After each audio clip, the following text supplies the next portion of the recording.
กับสบายดีและสวัสดีเด้อพี่น้องหมดคู่ทุกคนเนาะพี่น้องเนาะมื้อนี้ก็เป็นมื้อวันที่9เดือนช่วงปี2025เนาะมื้อนี้เป็นมื้อศุกร์เสาร์อีกเทื่อนึงพี่น้องมาชงสการอยู่บ้านห้วยเนาะเป็นญาติพี่น้องของพวกเฮานี่แหละได้เสียชีวิตอีกเทื่อนึงก่อนอื่นก็ขอแสดงความเสียใจนำครอบครัวเพิ่นเนาะตอนนี้รถก็กำลัง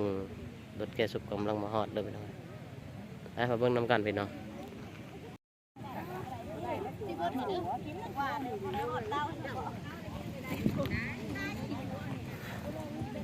มันใกล้โพดปกติขี่รถมาใครจะฮอดจึงลงมาทึก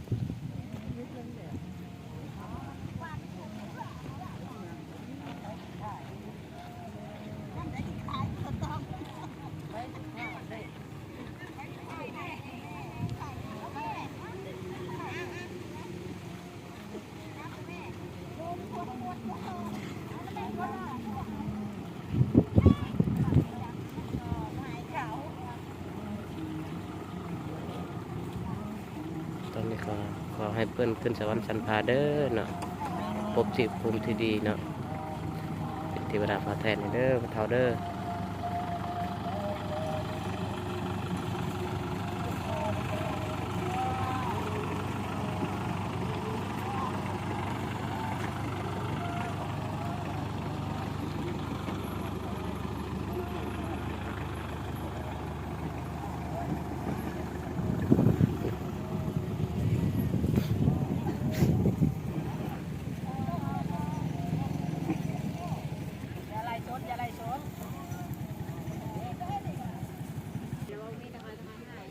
บ่ได้ถ่าย